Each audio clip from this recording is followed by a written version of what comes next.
Hello internet friends.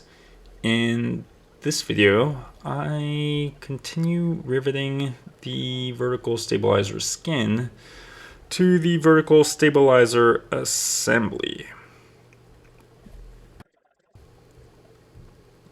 So one of the challenges here is that there's not a lot of clearance between where the rudder attach points are and the flange of the vertical stabilizer spar, and you need to squeeze a bucking bar in there somehow. And the best tool to do that is going to be a footed bucking bar. And I will put a link to one in the description, hopefully, if I remember after I click upload. But yeah, so the tungsten bucking bar works great here, even though out of caution I under dimpled some of them. That's okay, because you can always dimple more. Rivet. It's late.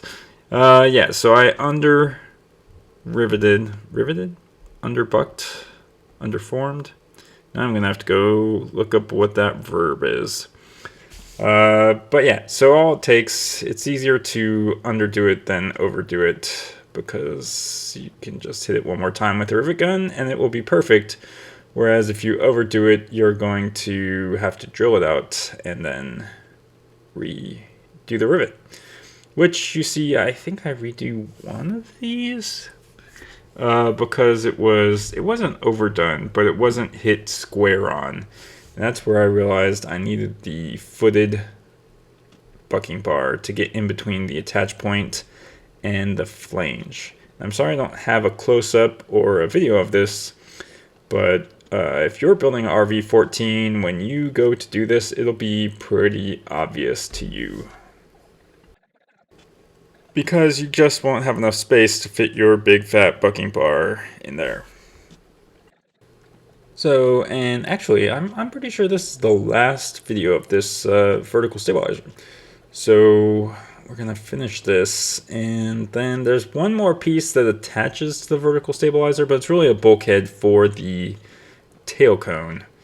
So we have to match drill that to the vertical stabilizer spar, and that I'm pretty sure that's gonna be the next video. Alright, so someone asked me a question. Should I buy the entire kit if I'm thinking about buying an RV-14 and starting building, or should I buy it piecemeal? And I'm going to say, if you can afford it, just buy everything. Right now, the lead times and the wait times are so ridiculous. It's not like, oh, well, let me send in my order and I get it next week. It's like, no, let me send in my order and I get it next year. And who knows that we don't have COVID 2.0 next year and it mutates into the zombie apocalypse and we need these airplanes so we can fly above the zombies. Like, I would rather have my airplane flying above the zombies than be stuck on the ground with having to fight the zombies. Like, yeah, everyone would rather do that.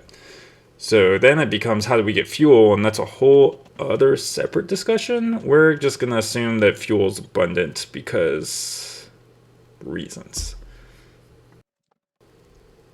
So yeah, if you can afford it, get all the parts.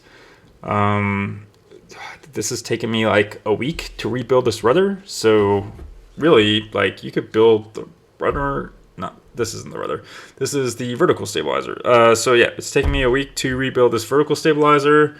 I could probably build the rudder in a week. Elevators, probably 2 weeks each. I mean, you can go back to my videos and go to the rebuild planes page and see how long it's taken. I started the fuselage in June or July when I received it, and now it's like, what, 6 months later?